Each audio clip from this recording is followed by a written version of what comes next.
Welcome back പ്രിയ പ്രേക്ഷകരെ. അപ്പോൾ നമ്മുടെ നടത്തം നമ്മളിങ്ങനെ തുടരുകയാണ് റോയൽ വോക്ക് വേയിലൂടെ അല്ലേ? നമുക്ക് അടുത്ത വാർത്തയിൽ കൂടി പോവാം പെട്ടെന്ന്. നടി ഹണി റോസ് നൽകിയ പരാതിയിൽ റിമാൻഡിൽ കഴിയുന്ന വ്യവസായി ബോബി ചെമ്മണ്ണൂരിന്റെ ജാമ്യ ഹർജി ഇന്ന് ഹൈക്കോടതി പരിഗണിക്കുന്നുണ്ട്. കഴിഞ്ഞ തവണ കേസ് പരിഗണിച്ചപ്പോൾ ഇനി തെറ്റ് ആവർത്തിക്കില്ല എന്ന് ബോബി ചെമ്മണ്ണൂർ കോടതി അറിയിച്ചിരുന്നു. ജസ്റ്റിസ് PV കുഞ്ഞികൃഷ്ണന്റെ ബെഞ്ചാണ് ഇന്ന് ജാമ്യ ഹർജി പരിഗണിക്കുക. അഭിനന്ദാണ് ചേരുന്നത് കൂടുതൽ വിശദാംശങ്ങളുമായി. Abhinand, good morning. ബോബി ചെമ്മണ്ണൂർ തെറ്റ് ആവർത്തിക്കില്ല എന്ന് പറഞ്ഞാലും അത്ര ലാഘവത്തോടെ കാണാൻ കഴിയുന്ന തെറ്റല്ല അദ്ദേഹം ചെയ്തത്. ഇന്നിപ്പോൾ കേസ് എപ്പോഴായിരിക്കും കോടതി പരിഗണിക്കുക? മറ്റു വിവരങ്ങൾ എങ്ങനെയാണ്? Good morning Prajin and Pravitha. ദ്വയാർത്ഥ പ്രയോഗങ്ങളിലൂടെ തന്നെ അപമാനിച്ചെന്ന് ചൂണ്ടിക്കാട്ടി ഹണി റോസ് നൽകിയ പരാതിയിലാണ് ഇപ്പോൾ കാക്കനാട്ട് എറണാകുളം ജില്ലാ ജയിലിൽ ഇപ്പോൾ ബോബി ചെമ്മണ്ണൂർ കഴിയുന്നത്. അദ്ദേഹത്തിന്റെ ഈ അറസ്റ്റിന് പിന്നാലെ അദ്ദേഹം മുൻകൂർ ജാമ്യാപേക്ഷയുമായി എത്തിയിരുന്നു. മുൻകൂർ ജാമ്യാപേക്ഷ ഗുരുതരമായ തെറ്റുകളാണ് ചെയ്തതെന്ന് ചൂണ്ടിക്കാട്ടി നിരസിക്കുന്ന സാഹചര്യമാണ് ഉണ്ടായത്. ഇന്ന് എന്തായാലും ജാമ്യ ഹർജി ഹൈക്കോടതിയിൽ വരികയാണ്. ജസ്റ്റിസ് PV കുഞ്ഞികൃഷ്ണന്റെ ബെഞ്ചായിരിക്കും ജാമ്യ ഹർജി പരിഗണിക്കുക. എന്നായിട്ട് ഗുരുതരമായ തെറ്റുകളാണ് ചെയ്തത്, അത് താൻ ഒരു തരത്തിലുള്ള തെറ്റുകൾ ചെയ്തില്ല എന്ന് മാധ്യമങ്ങളുടെ മുന്നിലും അദ്ദേഹം ആവർത്തിച്ചിരുന്നു. കോടതിക്ക് മുന്നിലും അദ്ദേഹം അത് തന്നെയാണ് പറഞ്ഞത്. പക്ഷേ പൊതുവിടങ്ങളിൽ ഇത്തരം കമന്റുകൾ പറയുമ്പോൾ ശ്രദ്ധിക്കണ്ടേ എന്നാണ് കോടതി ചോദിച്ച ചോദ്യം.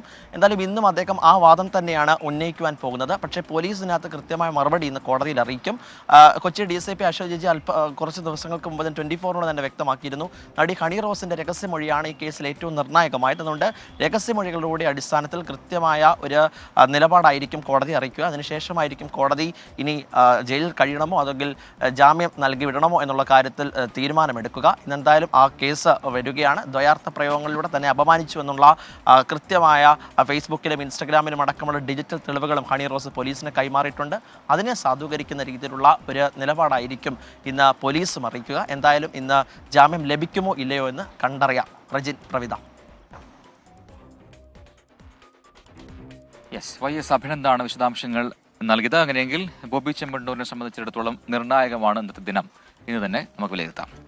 മറ്റൊരു വാർത്ത കോഴിക്കോട് നിന്ന് വരികയാണ്. സങ്കടകരമായ വാർത്തയാണ്. അല്പസമയം മുൻപ് നമ്മളത് ഹെഡ്ലൈൻസിൽ വായിക്കുകയും ചെയ്തിരുന്നു. കോഴിക്കോട് മെഡിക്കൽ കോളേജിലെ വാർഡിന്റെ ജനൽ തകർത്ത് താഴേക്ക് ചാടിയ രോഗി മരിച്ചു. തലശ്ശേരി സ്വദേശി അസ്കറാണ് മരിച്ചത്. പാൻക്രിയാസ് സംബന്ധമായ അസുഖത്തിന് ചികിത്സയിലിരിക്കെയാണ് മരണം.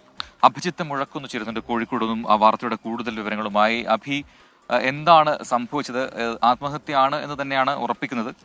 ഈ ചികിത്സയിലിരിക്കെ ഈ രീതിയിലുള്ളൊരു മരണം, ഈ രീതിയിലൊരു ആത്മഹത്യ, അത് എന്തിനു നടത്തി ഈ ഘട്ടത്തിൽ എന്നൊക്കെയുള്ള വിവരങ്ങൾ നമുക്ക് ലഭിക്കുന്നുണ്ടോ? കുടുംബം എന്താണ് പറയുന്നത്?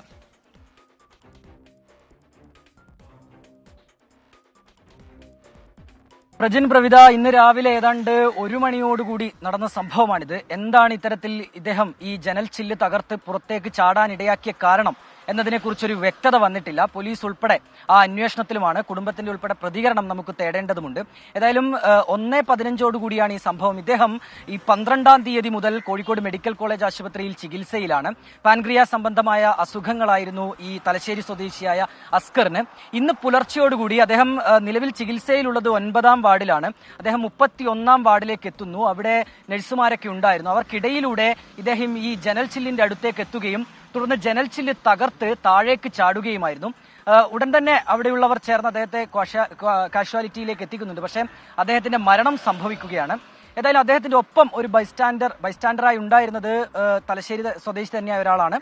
അദ്ദേഹവുമായി പോലീസ് കൂടുതൽ ബന്ധപ്പെടുന്നുണ്ട്. എന്താണ് ഇങ്ങനെയുള്ള ഒരു ആത്മഹത്യയിലേക്ക് നയിച്ചത് എന്നതടക്കമുള്ള വിവരങ്ങളിൽ.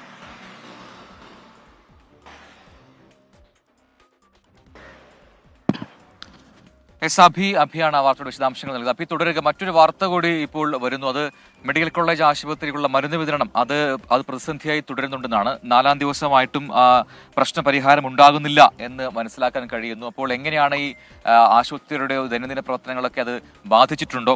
എന്താണ് യഥാർത്ഥ കാരണം? ഈ വിതരണക്കാർ അവർക്കുള്ള കുടിശ്ശിക നൽകാതെ ഇനി മരുന്ന് വിതരണം ഉണ്ടാകില്ല എന്നൊക്കെയുള്ള പറയുന്നുണ്ടല്ലോ. എന്താണ് നമുക്കത് സംബന്ധിച്ച് ലഭിക്കുന്ന വിവരങ്ങൾ?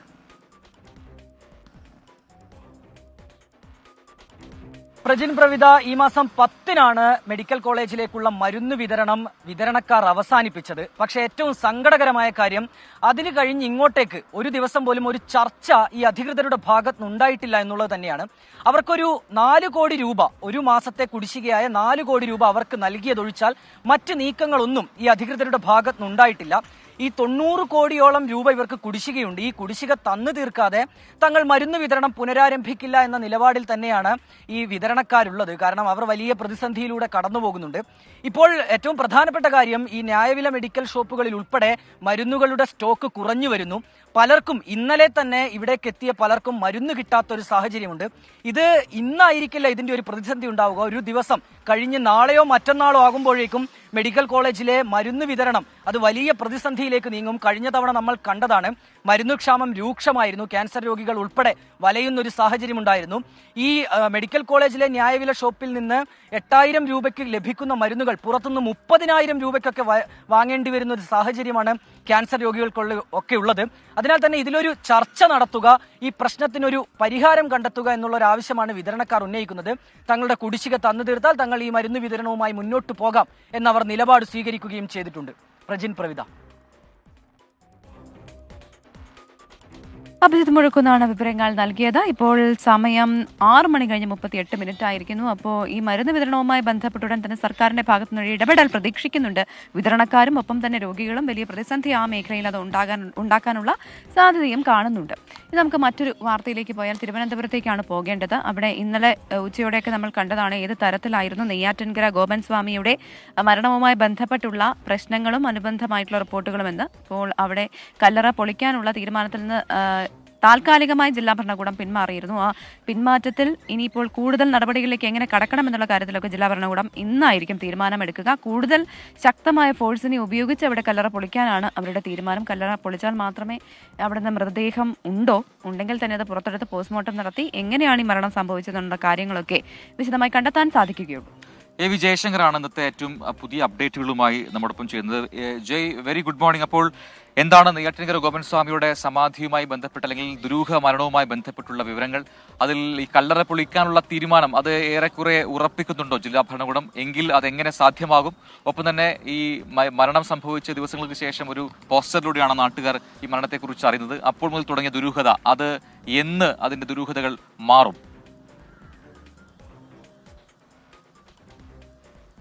Good morning Prajin and Pravitha. എന്തായാലും ഈ ഗോപൻ സ്വാമിയുടെ മരണവുമായി ബന്ധപ്പെട്ട അടിമുടി ദുരൂഹതകളാണ് തുടക്കം മുതൽ ഉണ്ടാകുന്നത്. നാട്ടുകാരുൾപ്പെടെ വലിയ തോതിൽ ഇത്തരത്തിലൊരു മരണം സംഭവിച്ചത് പോലും അറിഞ്ഞില്ലെന്ന വാദഗതികളായി എത്തി. കഴിഞ്ഞ ദിവസം പോലീസും ജില്ലാ ഭരണകൂടവും ഈ കല്ലറ പൊളിക്കാൻ എത്തിയപ്പോൾ നാടകീയ സംഭവങ്ങളാണ് വീട്ടിലുണ്ടായത്. എന്തായാലും ഇന്ന് ഈ കല്ലറ പൊളിക്കുന്ന കാര്യത്തിൽ ജില്ലാ ഭരണകൂടം ഒരു അന്തിമ തീരുമാനമെടുക്കും.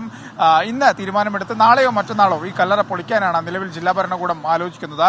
കഴിഞ്ഞ ദിവസം ഈ ഗോപൻ സ്വാമിയുടെ മക്കളെയും ഭാര്യയും ഉൾപ്പെടെ വിളിച്ചിരുത്തി പോലീസ് സ്റ്റേഷനിൽ ഒരു ചർച്ച നടത്തിയിരുന്നു. ജില്ലാ ഭരണകൂടം പറയുന്നത് ഈ വിഷയവുമായി ബന്ധപ്പെട്ട് കല്ലറ പൊളിക്കുന്നതുമായി ബന്ധപ്പെട്ട് കുടുംബത്തിന് നോട്ടീസ് നൽകാൻ ഉൾപ്പെടെയുള്ള നിയമപരമായ ബാധ്യത ജില്ലാ ഭരണകൂടത്തിനില്ല. ജില്ലാ കളക്ടറുടെ ഉത്തരവ് നിലനിൽക്കുന്ന സാഹചര്യത്തിൽ എപ്പോൾ വേണമെങ്കിലും ഈ കല്ലറ പൊളിക്കാൻ സബ് കളക്ടർക്ക് പോലീസിന് നിർദ്ദേശം നൽകാം. പക്ഷേ നിലവിൽ ഇത് അവിടുത്തെ ലോ ആൻഡ് ഓർഡർ പ്രശ്നങ്ങൾക്ക് കാരണമാകുന്നത് കൊണ്ട് മാത്രമാണ് ജില്ലാ ഭരണകൂടം പെട്ടെന്നൊരു നടപടിയിലേക്ക് കടക്കാത്തത്. ഇന്നലെ കുടുംബത്തിൽ ഇക്കാര്യങ്ങളെല്ലാം തന്നെ കൃത്യമായി കുടുംബത്തോട് വിശദീകരിച്ചതാണ്. ഇന്നെന്തായാലും ഇതുമായി ബന്ധപ്പെട്ടൊരു കൂടിയാലോചനയ്ക്ക് ശേഷം എങ്ങനെ വേണം ഓപ്പറേഷൻ എന്നുള്ള കാര്യത്തിൽ ഒരു ധാരണ എത്തിയതിനു ശേഷമായിരിക്കും ജില്ലാ ഭരണകൂടം ഇക്കാര്യത്തിൽ ഒരു അന്തിമ തീരുമാനമെടുക്കും. ഒപ്പം തന്നെ കുടുംബത്തെയും ഇതുമായി ബന്ധപ്പെട്ട് ഇന്നലെ പ്രതിഷേധവുമെത്തിയ ഹൈന്ദവ സംഘടനകളെയും കാര്യം പറഞ്ഞ് ബോധ്യപ്പെടുത്താനാണ് ജില്ലാ ഭരണകൂടത്തിന്റെ ഒരു ശ്രമം. ഒരു ഔദ്യോഗിക ചർച്ചയൊന്നും വിളിച്ചിട്ടില്ലെങ്കിൽ പോലും കാര്യങ്ങൾ കുടുംബത്തെ ബോധിപ്പിക്കും. ഇത് അവരെ സംബന്ധിച്ചൊരു വൈകാരിക വിഷയം എന്ന തരത്തിൽ പൊതുവായി ജില്ലാ ഭരണകൂടം കാര്യങ്ങൾ പരിഗണിക്കും. ഒപ്പം തന്നെ ഇതുമായി ബന്ധപ്പെട്ട പോലീസിന് കൃത്യമായി പ്രദേശത്ത് മറ്റാളുകൾ കൂടുന്നതിനും മറ്റു കാര്യങ്ങളിലെല്ലാം തന്നെ കർശന നിയന്ത്രണം ഏർപ്പെടുത്താനുള്ള നിർദ്ദേശം ഇതിനോടകം തന്നെ നൽകിയിട്ടുണ്ട്. ഒപ്പം തന്നെ ഈ കുടുംബം കോടതിയിൽ പോവുകയാണെങ്കിൽ കോടതിയുടെ നിലപാട് കൂടി അറിഞ്ഞ ശേഷമായിരിക്കും കല്ലറ പൊളിക്കുക എന്ന കാര്യത്തിലേക്ക് നടക്കുക. എന്തായാലും നിയമപരമായി പോലീസിനെ സംബന്ധിച്ച് ജില്ലാ ഭരണകൂടത്തെ സംബന്ധിച്ച് മറ്റു പ്രശ്നങ്ങളില്ല. കാരണം ഇതിന്റെ ഉള്ളിൽ ഒരു മൃതശരീരമുണ്ടോ, ഉണ്ടെങ്കിൽ അത് ഉണ്ടെന്ന് ഉറപ്പിക്കണം. അതിനുശേഷം മൃതശരീരം ഉണ്ടെങ്കിൽ അത് ഇൻക്വസ്റ്റ് ഉൾപ്പെടെയുള്ള നടപടികളിലേക്ക് പോകണം. ഇങ്ങനെ ഒരു കൊലപാതകവും മറ്റു കാര്യങ്ങളെല്ലാം തന്നെ നാട്ടുകാർ ഒരു ആക്ഷേപമെല്ലാം നാട്ടുകാർ ഉന്നയിക്കുന്ന സാഹചര്യത്തിൽ അതിലെല്ലാം തന്നെ ദൂരീകരണം നടത്തേണ്ടത് പോലീസിന്റെയും ജില്ലാ ഭരണകൂടത്തിന്റെയും ഉത്തരവാദിത്തമാണ്. അതുകൊണ്ട് തന്നെ ലോ എൻഫോഴ്സ്മെന്റ് എന്ന് തന്നെയാണ് പോലീസിന്റെയും ജില്ലാ ഭരണകൂടത്തിന്റെയും നിലവിലെ തീരുമാനം. അതുകൊണ്ട് തന്നെ ഇന്ന് കൂടിയാലോചനയ്ക്ക് ശേഷം അക്കാര്യത്തിൽ ഒരു അന്തിമ തീരുമാനം ഉണ്ടാകും. എന്തായാലും പ്രദേശം പോലീസിന്റെ നിയന്ത്രണത്തിലാണ്. മറ്റ് ലോ ആൻഡ് ഓർഡർ പ്രശ്നങ്ങളില്ലാതെ കാര്യങ്ങൾ പൂർത്തീകരിക്കാനാണ് നിലവിൽ പോലീസും ജില്ലാ ഭരണകൂടവും ശ്രമിക്കുന്നത്. പ്രജിൻ ആൻഡ് പ്രവിത. ശരി, എ വി ജയശങ്കറാണ് വിശദാംശങ്ങൾ നൽകിയത്. നമ്മൾ മോർണിംഗ് വാക്ക് ഇങ്ങനെ നടക്കുകയാണ് നമ്മൾ. അപ്പോൾ ഇപ്പോ മരട് നഗരസഭയ്ക്ക് കീഴിലുള്ള ഈ റോയൽ വാക്ക് വേയിൽ നടക്കുമ്പോൾ മനോഹരമായ ദൃശ്യം, അതെ, മനോഹരമായ ദൃശ്യങ്ങൾ കൂടി പ്രേക്ഷകർ കാണാം. കാരണം ഇവിടെ നോക്കുമ്പോൾ നമുക്കൊരു ചീനവല, ഇത് കൊച്ചിയിൽ എവിടെ പോയി കഴിഞ്ഞാൽ, കൊച്ചി കായലോരത്ത് എവിടെ പോയി കഴിഞ്ഞാൽ നമുക്ക് ചീനവല കാണാം. ഈ ചീനവലയ്ക്ക് ഒരു പ്രത്യേകതയുണ്ട്, എന്താണെന്നറിയോ? അത് കറക്റ്റ് നടുക്കാണ്, ഈ കായലിന്റെ കറക്റ്റ് നടുക്ക് നിൽക്കുന്നു എന്നുള്ളത്. ഈ ചീനവലയിലേക്ക് എങ്ങനെ ആൾക്കാർ ഒറ്റപ്പെട്ട് നിൽക്കുന്നു, കരയിൽ നിന്ന് ഡയറക്റ്റ് സാധാരണ ആക്സസ് ഉണ്ടാവാറുണ്ട്, വഴിയുണ്ട്. ഇതിലിപ്പോ കാണുന്നില്ലല്ലോ, ഇല്ല. അപ്പൊ തോണിയിൽ പോയിട്ട് തോണിയിൽ തന്നെ പോകണം. ഇവിടെ സ്റ്റെപ്പ് ഉണ്ട് അങ്ങോട്ടേക്ക് ഇറങ്ങാൻ. അതെ, തൊട്ടപ്പുറത്ത് ഈ പറയുന്നത് പോലെ ഈ കായൽക്കരയിൽ നിന്ന് കാണുമ്പോൾ ചുറ്റും ഒരുപാട് ചില വീടുകളുണ്ട്. ഒപ്പം തന്നെ പ്രധാനപ്പെട്ട ചില ഹോസ്പിറ്റലുകളും ഒക്കെ ഈ മേഖലയാണ്. വാട്ടർ അതോറിറ്റിയുടെ ജലശുദ്ധീകരണ കേന്ദ്രമാണ് നമുക്ക് മറുപകരയിൽ കാണാൻ കഴിയുന്നത്. അങ്ങനെ മാത്രമല്ല, മരട് പാലം, അതിലൂടെ വാഹനങ്ങൾ അപ്പുറത്ത് ആ ഒരു ഫ്ലാറ്റ് ഇങ്ങനെ നിൽക്കുന്നു, അതിന്റെ പിക്ചറിസ്ക്യൂ ഇമേജ് ഉണ്ട്. കാരണം ഇങ്ങനെ അതിന്റെ ആ ഒരു റിഫ്ലക്ഷൻ വെള്ളത്തിലേക്ക് ഇങ്ങനെ അടിക്കുന്നത് നല്ല ഭംഗിയുള്ള കാഴ്ചയാണ്. മരടിലെ കുറിച്ച് പറയും, മരടിലെ ഫ്ളാറ്റുകളെ കുറിച്ച് പറയും. നമുക്ക് മരടിലെ ഫ്ളാറ്റുകൾ പൊളിച്ചതും ഒക്കെ ഓർമ്മ വരുന്നുണ്ട്. ഇതിന്റെ മറുകരയിൽ നിന്നാണ് അന്ന് നമ്മൾ ആ കാര്യങ്ങളൊക്കെ കണ്ടത്.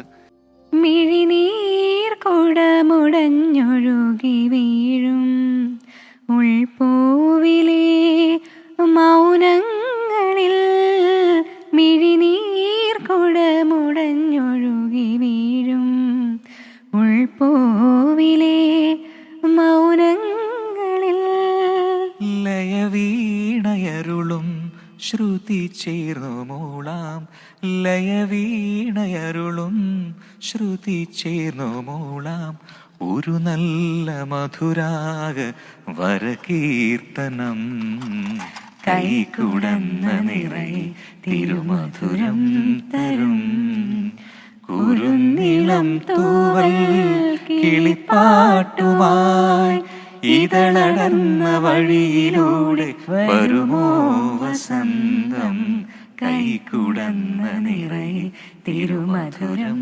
തരും. കുറച്ച് ബേസ് ആയി, പാടാൻ കുറച്ച് ബുദ്ധിമുട്ടായിരുന്നു. എന്നാലും പ്രേക്ഷകർ അത് സഹിക്കും, ക്ഷമിക്കും. പ്രേക്ഷകർക്ക് ഇപ്പം അതാണ് രാവിലെ തന്നെ പണി, അവർക്ക് സഹിക്കാം. കൃത്യമായി അവരെ വിലയിരുത്തും, അവര് വിമർശനങ്ങളൊക്കെ പറയും, അതൊക്കെ നമ്മൾ വായിക്കുന്നതുമായി. രവികുമാർ പറഞ്ഞ പ്രാപ്ര കൊള്ളാം, PCR കൊള്ളാം, കമന്റ് വായിക്കില്ല, ഞാൻ പോകുന്നു. പോകല്ലേ ചേട്ടാ. കമന്റുകളൊക്കെ വായിച്ചുകൊണ്ടിരിക്കുകയാണ്, നമ്മൾ അതിലേക്ക് വരും. വയനാട് എന്നൊരു വാർത്ത കൂടെ വരുന്നു, അതിലേക്ക് പോയ ശേഷം കമന്റ് ബോക്സിലേക്കാണ്.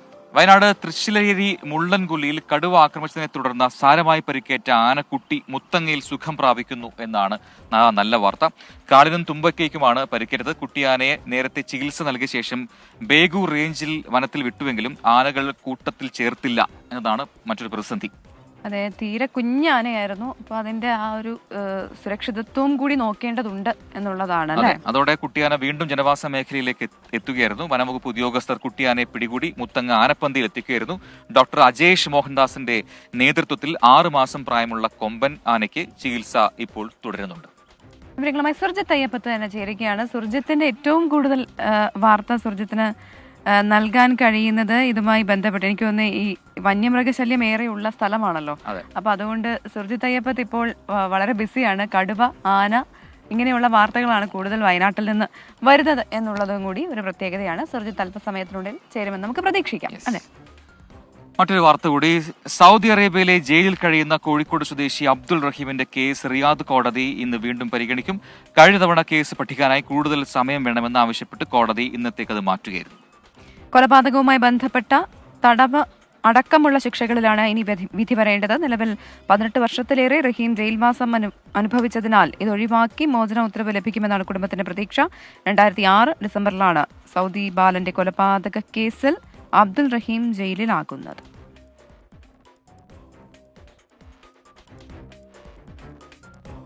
യെസ്, നമുക്ക് നേരത്തെ വെറുതെ പറഞ്ഞ സുർജിത്ത് റെഡിയായി നിൽക്കുന്നുണ്ട്. ഈ അമരക്കുഞ്ഞിലെ കടുവാ ഭീതി, അതിന്റെ ഒരു പുതിയ അപ്ഡേറ്റ് എന്താണെന്ന് നമുക്കൊന്ന് ചോദിക്കാം അല്ലെ. അവിടെ തെർമൽ ഡ്രോൺ ഉപയോഗിച്ചുള്ള പരിശോധന അല്പസമയം മുൻപ് ഉണ്ടായിരുന്നു. സുർജിത്ത് പറയുന്നുണ്ടായിരുന്നു അങ്ങനെ കടുവയുടെ സാന്നിധ്യം സ്ഥിരീകരിച്ചിട്ടുണ്ടെന്നുള്ള ഏറ്റവും പുതിയ അപ്ഡേറ്റ് വരുന്നുണ്ട്. സുർജിത്ത് അയ്യപ്പത്തിലേക്ക്. സുർജിത്ത്, കടുവയെ എവിടെയാണ് കണ്ടെത്താനായതെന്ന് വ്യക്തമാകുന്നുണ്ടോ വിവരങ്ങൾ?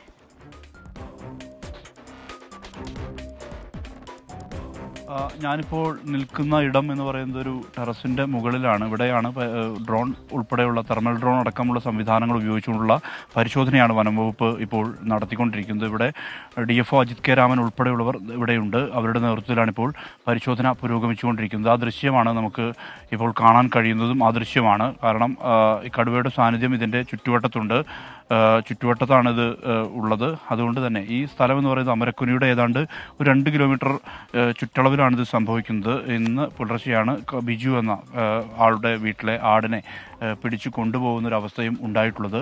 ഇവിടെ ഇപ്പോൾ ഡ്രോൺ പരിശോധന അത് നടന്നുകൊണ്ടിരിക്കുകയാണ്. ഈ കടുവയുടെ സാന്നിധ്യം ഈ സറൗണ്ടിങ്സിലുണ്ട് എന്നുള്ള തരത്തിൽ തന്നെയുള്ള പ്രതികരണമാണ് വനംവകുപ്പ് ഉദ്യോഗസ്ഥരുടെ ഭാഗത്തുനിന്ന് വരുന്നത്. ഇവിടെ ഈ മേഖലയിൽ ലൈറ്റുകൾ അണച്ച് അതോടൊപ്പം തന്നെ വീട്ടുകാരുടെ ജാഗ്രതാ നിർദ്ദേശം പാലിക്കണമെന്നുള്ള ഉൾപ്പെടെയുള്ള ആവശ്യങ്ങൾ വനംവകുപ്പ് മുന്നോട്ട് വെച്ചിട്ടുണ്ട്. കാരണം ഇവരുടെ ഈ മേഖലയിൽ കടുവയുടെ സാന്നിധ്യമുണ്ട് എന്നുള്ള തരത്തിലുള്ള സ്ഥിരീകരണത്തിലേക്ക് വനംവകുപ്പ് എത്തിയ സാഹചര്യത്തിലാണ് ആ വീടിനടുത്തേക്ക് പോലും ആളുകളെ പ്രവേശിപ്പിക്കാതെ അത്രയും ജാഗ്രതയോടുകൂടി തന്നെയാണ് ഇവിടെ ഇടപെടൽ നടത്തിക്കൊണ്ടിരിക്കുന്നത്. ഡോക്ടർ അരുൺ സക്രയുടെ നേതൃത്വത്തിലുള്ള വെറ്റിനറി സംഘം മയക്കുവെടി ദൗത്യവുമായി ഇവിടെ ഉണ്ട്. അവരെല്ലാം തന്നെയുണ്ട്. വനംവകുപ്പിൻ്റെ ഉദ്യോഗസ്ഥരെല്ലാം തന്നെ ഇവിടെ ഉണ്ട്. അവരൊന്നും ഇവിടെ ഒന്നും മാറിയിട്ടുമില്ല. ഈ എത്രയും വേഗം ഈ കടുവയെ പിടികൂടുക എന്നുള്ള ദൗത്യത്തിലേക്കാണ് എത്തുന്നത്. നമ്മളൊപ്പം DFO തന്നെ നമ്മോടൊപ്പം ചേരുകയാണ്. സർ, എങ്ങനെയാണ് ഇപ്പോൾ നമ്മുടെ തെരച്ചിൽ എങ്ങനെയാണ്, എന്തൊക്കെയാണെന്ന് ഫൈൻ? നമ്മളിപ്പോൾ 56-നടുത്ത് ഊട്ടിക്കവല എന്ന് പറയുന്ന സ്ഥലത്താണ് നിൽക്കുന്നത്. ഇന്ന് പുലർച്ചെ ഒരു ഇൻസിഡന്റ് ഉണ്ടായി.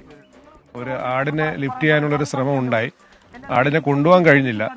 എന്നിരുന്നാലും നമ്മൾ ആ ആടിനെ ഉപയോഗിച്ച് തന്നെ പെട്ടെന്ന് തന്നെ ഇന്നലെ വൈൽഡ് ലൈഫിൽ നിന്ന് കൊണ്ടുവന്ന കൂട്, റിസർവായിട്ടുള്ള കൂട് നമ്മൾ സെറ്റ് ചെയ്യുകയും ചെയ്തിട്ടുണ്ട്.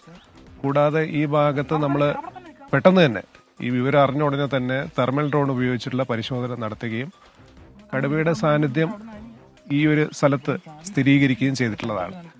അനുകൂല സാഹചര്യം വരികയാണെങ്കിൽ ഇതിനെ മയക്കുവെടി വെക്കാനുള്ള എല്ലാ തയ്യാറെടുപ്പുകളും നമ്മൾ ഓൾറെഡി നടത്തി കഴിഞ്ഞിട്ടുണ്ട്. ഡോക്ടർ അരുൺ സക്കറിയും അതുപോലെ തന്നെ ഡോക്ടർ അജേഷ് മോഹൻദാസും സംഘവും ഇവിടെ നിലവിലുണ്ട്.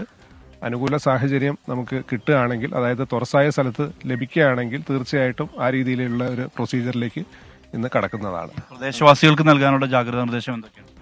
അതായത് ഈ പറയുന്ന ഈ പ്രദേശത്ത് കഴിവതും ഡിസ്റ്റർബൻസ് ഒഴിവാക്കുക എന്നുള്ളതാണ്. ഈ കടുവ ഈ പ്രദേശം വിട്ടുപോവാതെ ഡോക്ടർമാർക്ക് അവർക്ക് അനുകൂലമായിട്ടുള്ള ഇത് മയക്കുവെടി വെക്കാനുള്ള ഒരു സാഹചര്യം ഉണ്ടാക്കുക എന്ന് തന്നെയാണ് നമ്മൾ അപേക്ഷിക്കുന്നത്. അതായത് പരമാവധി ആ ഭാഗത്തേക്ക് ജനങ്ങളുടെ ഒരു കടന്നുകയറ്റം ഒഴിവാക്കുക, ഈ റോഡ് വഴിയുള്ള ഗതാഗതമൊക്കെ നിയന്ത്രിക്കുക. കാരണം എല്ലാവർക്കും അറിയാം ഇന്നിപ്പോൾ ജില്ലയിൽ അവധിയാണ്. തീർച്ചയായിട്ടും ഇതിനെ കാണാനും കൗതുകം എന്ന രീതിയിലൊക്കെ പലരും വരാൻ സാധ്യതയുണ്ട്. അത്തരം കാര്യങ്ങളൊക്കെ ഒഴിവാക്കി പരമാവധി എല്ലാവരും വീട്ടിൻ്റെ ഉള്ളിൽ തന്നെ ഇരിക്കുകയാണെങ്കിൽ നന്നായിരിക്കും എന്നൊരു അപേക്ഷയാണ് എനിക്ക് പറയാനുള്ളത്. അത് തന്നെയാണ് ഈ പറയുന്ന പൊതുവെ എല്ലാ മാധ്യമങ്ങളോടും തന്നെ പറയുന്നത്. ഇതിൻ്റെ വളരെ അടുത്ത് വരാതെ ഈ ഒരു ഓപ്പറേഷൻ നല്ല രീതിയിൽ നമുക്ക് ഇന്ന് നടത്താൻ കഴിയട്ടെ എന്നുള്ളൊരു അപേക്ഷ അതാണ് മുന്നോട്ട് വെക്കാറുള്ളത്.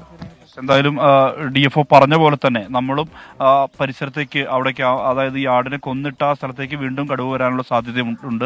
അതുകൊണ്ട് തന്നെ നമ്മളും അവിടേക്ക് ആ പരിസരത്തേക്ക് നമ്മൾ പോകുന്നില്ല. കാരണം അത് ബാധിക്കും എന്നുള്ളത് കൊണ്ട് തന്നെയാണ്, അതായത് മിഷനെ ബാധിക്കും എന്നുള്ളത് കൊണ്ട് നമ്മളും അവിടേക്ക് പോകുന്നില്ല. മാത്രമല്ല ഈ നാട്ടുകാരായിട്ടുള്ള ആളുകൾ അവരും സമാനമായ രീതിയിൽ തന്നെ നാട്ടുകാർ ഉൾപ്പെടെയുള്ളവർ ഈ വിഷയത്തിൽ സഹകരിക്കണം. എങ്കിൽ മാത്രമേ ഈ കടുവയെ പിടികൂടാൻ കഴിയുകയുള്ളൂ എന്നുള്ളതാണ്. കടുവയുടെ ഒരു സാന്നിധ്യം ഇപ്പോഴും ഈ ഡ്രോണിൽ ലഭ്യമാവുന്നുണ്ട്. തെർമൽ ഡ്രോൺ പരിശോധനയിൽ കടുവയുടെ സാന്നിധ്യം ഇപ്പോഴും ലഭ്യമാവുന്നുണ്ട് എന്നുള്ളത് കൃത്യമാണ്. അതുകൊണ്ട് തന്നെ അവർ അതുമായി ബന്ധപ്പെട്ട പരിശോധന ഇപ്പോൾ നടത്തിക്കൊണ്ടിരിക്കുന്ന ഒരു സാഹചര്യമുണ്ട്. കാരണം ഈ തെർമൽ ഡ്രോണിൽ അത് ഡിറ്റക്ട് ചെയ്യുന്നുണ്ട് എന്നുള്ളത് തന്നെയാണ് വനംവകുപ്പ് സ്ഥിരീകരിക്കുന്നത്. ആ പരിസരത്തേക്ക് പോകരുത് എന്നുള്ള നിർദ്ദേശം എല്ലാവർക്കും നൽകിയിട്ടുണ്ട്. അങ്ങനെ പോയി കഴിഞ്ഞാൽ അത് സ്വാഭാവികമായും അത് ഈ മിഷനെ ബാധിക്കും എന്നുള്ളത് കൊണ്ട് തന്നെയാണ് നാട്ടുകാരോട് ഉൾപ്പെടെ ജാഗ്രത പാലിക്കണം എന്നുള്ള തരത്തിലുള്ള നിർദ്ദേശമാണ് ഇപ്പോൾ നൽകിയിട്ടുള്ളത് വനംവകുപ്പ്. നടത്തം അവസാനിപ്പിക്കുന്നില്ല. നമ്മളിതാ മനോഹരമായ ഒരു കാഴ്ച ഇപ്പോൾ പ്രേക്ഷകർക്കിൽ നമ്മൾ എത്തിക്കുകയാണ്. സൂര്യൻ ഉദിച്ചു വരുന്നു. നമ്മൾ ഇപ്പോൾ ഉള്ളത് മരട് നഗരസഭയ്ക്ക് കീഴിലുള്ള റോയൽ വാക്വേയിലാണ്. അവിടെ നിന്നും നല്ലൊരു സൂര്യോദയ കാഴ്ചയാണ് ഇന്ന് പ്രേക്ഷകരിലേക്ക് ഇപ്പോഴെത്തിക്കുന്നത് അല്ലെ. നല്ല റിഫ്രഷ്മെന്റ് എന്നൊക്കെ പറയാം അല്ലെ, നല്ലൊരു എനർജി ഒക്കെ തോന്നുന്നു. കാരണം ഒരു ചിത്രം വരയ്ക്കുന്നത് പോലെ ഒരു ചീനവല, അതിന് പിന്നിൽ കാണുന്ന സൂര്യൻ, അപ്പുറത്ത് വീടുകളുണ്ട്, കെട്ടിടങ്ങളുണ്ട്, പിന്നെ പച്ചപ്പുണ്ട് അത്യാവശ്യം അല്ലെ. ഇതെല്ലാം ചേർന്നൊരു നല്ലൊരു റിഫ്രഷ്ഡ് ആവുന്ന ഒരു സമയമാണ് അല്ലേ. രാവിലെ ഇങ്ങനത്തെ കാഴ്ചയൊക്കെ ഭയങ്കര രസമാണ്. നമുക്കിനി പോകേണ്ടത് വീണ്ടും വയനാട്ടിലേക്കാണ്.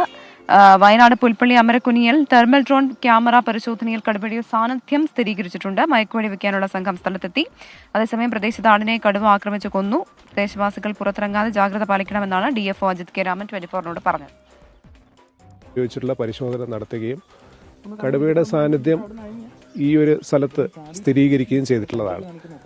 അനുകൂല സാഹചര്യം വരികയാണെങ്കിൽ ഇതിനെ മയക്കുവെടി വെക്കാനുള്ള എല്ലാ തയ്യാറെടുപ്പുകളും നമ്മൾ ഓൾറെഡി നടത്തി കഴിഞ്ഞിട്ടുണ്ട്. ഡോക്ടർ അരുൺ സക്കറിയും അതുപോലെ തന്നെ ഡോക്ടർ അജേഷ് മോഹൻദാസും സംഘവും ഇവിടെ നിലവിലുണ്ട്. അനുകൂല സാഹചര്യം നമുക്ക് കിട്ടുകയാണെങ്കിൽ, അതായത് തുറസായ സ്ഥലത്ത് ലഭിക്കുകയാണെങ്കിൽ തീർച്ചയായിട്ടും ആ രീതിയിലുള്ള ഒരു പ്രൊസീജിയറിലേക്ക് ഇന്ന് കടക്കുന്നതാണ്. അതായത് ഈ പറയുന്ന ഈ പ്രദേശത്ത് കഴിവതും ഡിസ്റ്റർബൻസ് ഒഴിവാക്കുക എന്നുള്ളതാണ്. ഈ കടുവ ഈ പ്രദേശം വിട്ടുപോവാതെ ഡോക്ടർമാർക്ക് അവർക്ക് അനുകൂലമായിട്ടുള്ള ഇത് മയക്കുവെടി വെക്കാനുള്ള ഒരു സാഹചര്യം ഉണ്ടാക്കുക എന്ന് തന്നെയാണ് നമ്മൾ അപേക്ഷിക്കുന്നത്. സുജിത്ത് അയ്യപ്പത്ത് ചേരുന്നുണ്ട് ഏറ്റവും പുതിയ വിവരങ്ങളുമായി. സുജിത്ത്, കടുവയെ പിടികൂടിയേ പറ്റൂ എന്ന ആവശ്യം നാട്ടുകാർ ഉയർത്തി തുടങ്ങിയിട്ട് കുറെ ദിവസങ്ങളായി. ഇതിപ്പോൾ എല്ലാ ദിവസവും അവിടെ കുങ്കിയാനുകൾ എത്തിക്കുന്നു, ഒപ്പം ഡ്രോൺ പരിശോധന, RRT സംഘം എല്ലാം ഉണ്ട്. പക്ഷേ ഓരോ ദിവസവും ഓരോ ആടിനെ പിടികൂടി കടുവ എന്ന വാർത്തയാണ് നമുക്ക് പുറത്തു വരുന്നത്. അപ്പോൾ എന്താണ് യഥാർത്ഥത്തിൽ ഇപ്പോൾ നടക്കുന്ന തിരച്ചിൽ? അത് ഏത് മേഖലയിലാണ്? ഈ കടുവ സാന്നിധ്യം അതിങ്ങനെ ഓരോ ദിവസവും ഓരിടത്തേക്കാണ്. അപ്പോൾ അത് പിന്തുടർന്ന് പോകാൻ നമുക്ക് കഴിയുന്നില്ല എന്നാണോ മനസ്സിലാക്കേണ്ടത്? പ്രജിൻ, പ്രവിത, കടുവ സാന്നിധ്യം സ്ഥിരീകരിച്ച സ്ഥലം എന്ന് പറയുന്നത് ഞങ്ങളിപ്പോൾ നിൽക്കുന്ന ഈ ഊട്ടിക്കവല എന്ന് പറയുന്ന പ്രദേശത്ത് ബിജുവിന്റെ വീടിനടുത്താണ്. അതായത് ആടിനെ കൊണ്ടുപോയ വീടിന്റെ തൊട്ടടുത്ത് തന്നെയാണ്. അതിന്റെ താഴെയായി ഒരു കാപ്പിത്തോട്ടത്തിൽ കടുവയുണ്ട് എന്നുള്ള കൃത്യമായ രീതിയിലുള്ള ഒരു ദൃശ്യം ഈ ഡ്രോൺ വഴിയുള്ള പരിശോധനയിൽ ലഭിച്ചിട്ടുണ്ട്. എന്തായാലും ആ ഡ്രോൺ വഴിയുള്ള പരിശോധനയിൽ ലഭിച്ച ദൃശ്യത്തിന്റെ അടിസ്ഥാനത്തിൽ DFO ഉൾപ്പെടെയുള്ളവരുടേക്ക് പോയിട്ടുണ്ട്. മാത്രമല്ല ഡോക്ടർ അരുൺ സക്രിയ നേരത്തെ തന്നെ ഇതുമായി ബന്ധപ്പെട്ട അന്വേഷണം നടത്തിക്കൊണ്ടിരിക്കുകയാണ്. ഒരു സംഘം ആളുകൾ അവിടേക്ക് പുറപ്പെട്ടിട്ടുണ്ട്. അതൊരു കാപ്പിത്തോട്ടത്തിലാണ് ഇപ്പോൾ കടുവയുടെ സാന്നിധ്യമുള്ളത്. പക്ഷേ കാപ്പിത്തോട്ടത്തിൽ നിന്ന് അതിന് തുറസായ സ്ഥലത്തേക്ക് മാറ്റിയാൽ മാത്രമേ ഉചിതമായ ഒരു സ്ഥലം കിട്ടുകയുള്ളൂ. അതുകൊണ്ട് തന്നെ അവിടെ അങ്ങനെ ഒരു തുറസായ സ്ഥലത്ത് വെച്ച് ഇങ്ങനെ മയക്കുവെടി വെക്കാനുള്ള സാഹചര്യമുള്ളൂ എന്നുള്ളത് DFO തന്നെ നേരത്തെ വ്യക്തമാക്കിയതാണ്. എന്തായാലും ആ സംഘം അവിടെ പരിശോധന നടത്തിക്കൊണ്ടിരിക്കുകയാണ്. ഇന്നിപ്പോൾ 4ാമത്തെ ആടിനെയാണ് ഈ കടുവ പിടികൂടുന്ന ഒരു സാഹചര്യം ഉണ്ടായിരിക്കുന്നത്. ആദ്യം 7-ാം തീയതി ആയിരുന്നു. 7-ാം തീയതി ഇവിടെ നാരകത്തറയിൽ അമരക്കുനിയുടെ ഒരു 2 കിലോമീറ്റർ ചുറ്റളവിലാണ് ഇത് സംഭവിച്ചുകൊണ്ടിരിക്കുന്നത്. അവിടെ അമരക്കുനിയിൽ ആദ്യം ഒരു പാപ്പച്ചൻ എന്ന് വിളിക്കുന്ന നാരകത്തറയിൽ ജോസഫിന്റെ വീട്ടിലെ ആടിനെയാണ് ആദ്യം പിടിച്ചത്. അത് കഴിഞ്ഞ് 9-ാം തീയതി വീണ്ടും ഈ ആടിനെ പിടികൂടുന്ന സാഹചര്യം ഉണ്ടായത്. തൊട്ടടുത്ത് പള്ളിക്കടുത്തുള്ള രതികുമാർ എന്നയാളുടെ വീട്ടിലാണ് അവിടുത്തെ ആടിനെയാണ് കൊണ്ടുപോയത്. അതിനുശേഷം ഇന്നലെ കേശവൻ എന്ന് പറയുന്ന ദേവർഗദ്ദ എന്ന് പറഞ്ഞ സ്ഥലം, ആ സ്ഥലത്ത് കേശവൻ എന്ന ആളുടെ ആടിനെ പിടിച്ചു. ഇന്ന് പുലർച്ചെ സമാനമായ രീതിയിൽ തന്നെ ഒരു സംഭവം കൂടി ആവർത്തിച്ചു.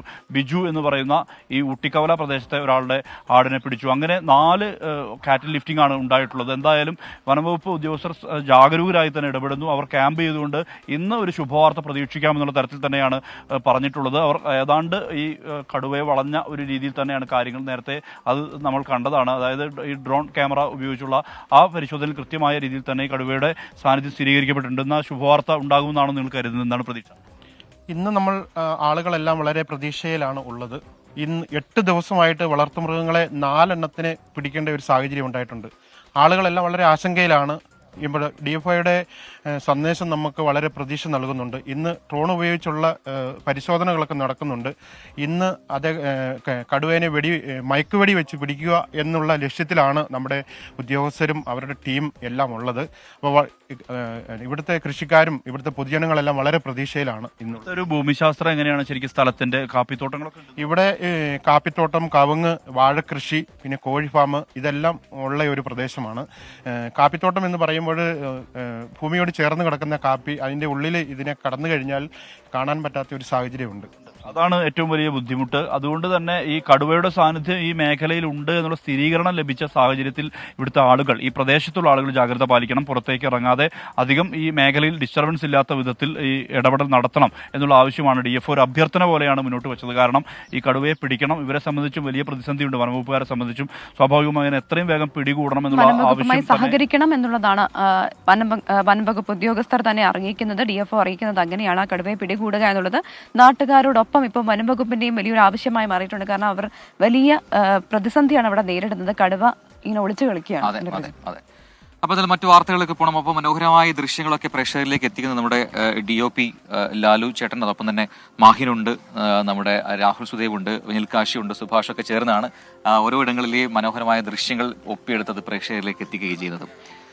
നമുക്കിനി മുന്നേ ചോദിച്ചല്ലോ എങ്ങനെയാണ് ആ ചീനവലയുടെ അടുത്തേക്ക് പോവാന്ന്. അവിടെ ഒരു ചെറിയ ബോട്ട് നിർത്തിയിട്ടിട്ടുണ്ട്. അതായത് വിളിച്ചു വന്നപ്പോഴാണ് നമ്മളത് കണ്ടതെന്നുള്ളതാണ് അല്ലേ. നേരത്തെ ഉണ്ട് ഈ ബോട്ടും കാര്യങ്ങളൊക്കെ. അപ്പോൾ ആ ബോട്ടിൽ കയറിയാണ് ഈ ചീനവലയിലേക്ക് പോകുന്നതും അവിടെ വല വലിക്കുന്നതും ഒക്കെ.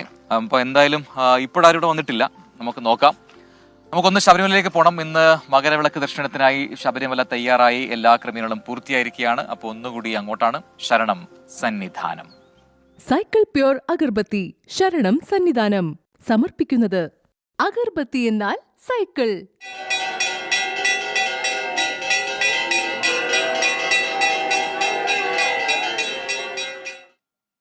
ശബരിമലയിൽ തങ്കസൂര്യോദയം, ഈ സംക്രമപ്പുലരിയിൽ അഭിഷേകം, ഭക്തകോടി തേടിയെത്തും സന്നിധാനത്തിൽ വന്നെത്തുമെന്റെ ഹൃദയവും ഉടുക്കും കുട്ടി. ശബരിമലയിൽ തങ്കസൂര്യോദയം. ഞാൻ പാടാൻ വന്ന എന്താണെന്നറിയോ? അയ്യപ്പ ശരണമയ്യപ്പ. അപ്പൊ കറക്റ്റ് പ്രജൻ ശബരിമല. അപ്പൊ ഞാൻ പറഞ്ഞത് വേറെന്തോ ആയിപ്പോയി തോന്നുന്നു. അപ്പൊ നമുക്ക് നോക്കാം. നമ്മുടെ വിവിധ പ്രതിനിധികൾ എല്ലായിടങ്ങളിൽ നിന്നും ചേരുന്നുണ്ട്, ഇടങ്ങളിൽ നിന്ന് ചേരുന്നുണ്ട്. എന്താണ് ഇന്നത്തെ അവിടുത്തെ ഒരുക്കങ്ങൾ, ക്രമീകരണങ്ങൾ നമുക്ക് നോക്കാം. സന്നിധാനത്തേക്കാണ് ആദ്യം. രാഹുൽ സുരേഷ് ആണ് വിവരങ്ങളുമായി ചെയ്യുന്നത്. രാഹുൽ, ഇപ്പൊ എന്താണ് സന്നിധാനത്തെ ക്രമീകരണങ്ങൾ ഇന്ന്? MG പ്രദേശിലേക്ക് പോകാം. MG പ്രദേശ് ഇപ്പോൾ ഉള്ളത് പമ്പയിലാണ്. പമ്പയിൽ നിന്നുള്ള കൂടുതൽ വിവരങ്ങൾ ചോദിച്ചറിയാം. പ്രതീഷ്, പമ്പയിൽ നിന്നുള്ള കൂടുതൽ വിവരങ്ങൾ.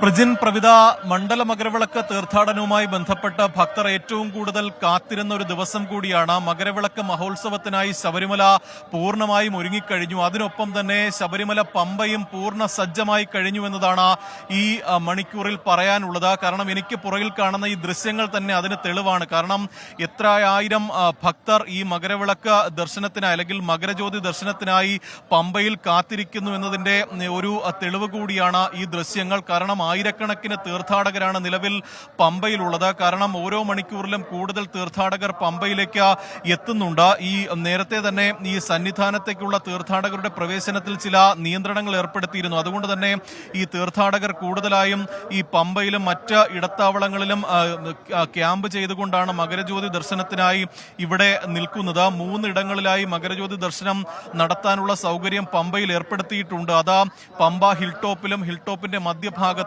വലിയാനവട്ടത്തുമാണ് നിലവിൽ ഈ മകരജ്യോതി ദർശനത്തിനായുള്ള സൗകര്യം പമ്പയിൽ ഏർപ്പെടുത്തിയിട്ടുള്ളത്. വലിയ തിരക്കാണ് രാവിലെ മുതൽ തന്നെ ഈ പമ്പയിൽ അനുഭവപ്പെടുന്നത്. എവിടെ നേട്ടാ? ഞാൻ ബോംബെയിൽ നിന്നതാ. எப்படி இருக்குது?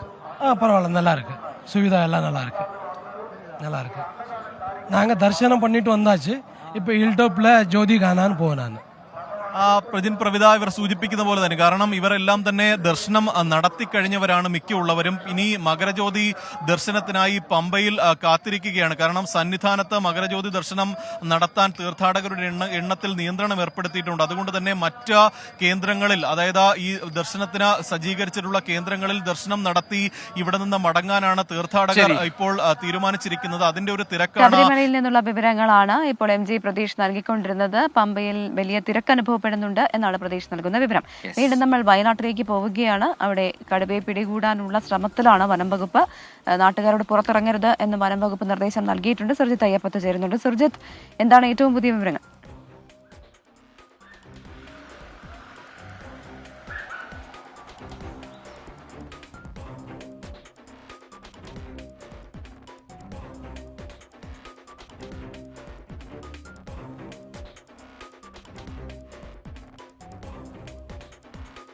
ആ കാപ്പിത്തോട്ടം മേഖലയിലേക്ക് പോകുന്ന കാഴ്ചയാണ് നമുക്ക് കാണാൻ കഴിയുന്നത്. Doctor Arun Zacharia, DFO Ajith K Raman, അതോടൊപ്പം തന്നെ ചെതലത്ത് റേഞ്ച് ഓഫീസർ രാജീവ് ഉൾപ്പെടെയുള്ളവരുടെ നേതൃത്വത്തിലുള്ള സംഘം, ബയോളജിസ്റ്റുകളും ഒപ്പമുണ്ട്. വനംവകുപ്പിന്റെ RRT സംഘമുണ്ട്. അവരുടെ നേതൃത്വത്തിലുള്ള സംഘം ഇപ്പോൾ ആ കാപ്പിത്തോട്ടത്തിലേക്ക് പോവുകയാണ്. അതായത് ഈ കടുവ സാന്നിധ്യം തെർമൽ ഡ്രോൺ സ്കാനിങ്ങിൽ സ്ഥിരീകരിച്ച ആ സ്ഥലം കൃത്യമായി ഐഡന്റിഫൈ ചെയ്തിട്ടുണ്ട്.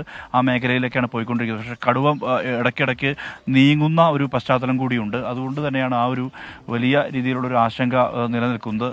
അവിടെ ഇപ്പോൾ ഒരു വയൽ പോലെയുള്ള ചതുപ്പുള്ള തോടുള്ള പ്രദേശമാണ്. അതുകൊണ്ട് തന്നെ ആ മേഖല കേന്ദ്രീകരിച്ചുകൊണ്ടുള്ള ഒരു തെരച്ചിലാണ് ഇപ്പോൾ നടന്നുകൊണ്ടിരിക്കുന്നത്. എല്ലാ തരത്തിലും, അതായത് ഈ മരുന്നടക്കം ലോഡ് ചെയ്തുകൊണ്ട് ഉള്ള ഒരു ഇടപെടലാണ്. അങ്ങനെ തയ്യാറാക്കി തന്നെയാണ്. അതായത് ഏത് നിമിഷവും മുന്നിൽ കണ്ടാൽ സ്വാഭാവികമായും മയക്കുവെടി വെക്കുക എന്നുള്ള തരത്തിലുള്ള ദൗത്യത്തിലേക്ക് വനംവകുപ്പ് എത്തിയിരിക്കുന്നു. അത് ആ ഒരു തരത്തിൽ തന്നെയാണ്, ആ ഒരു മൂവ്മെൻ്റാണ് ഇപ്പോൾ ഇവിടെ നടന്നുകൊണ്ടിരിക്കുന്നത്. വനംവകുപ്പ് ഉദ്യോഗസ്ഥരെല്ലാം തന്നെ സജ്ജരാണ്.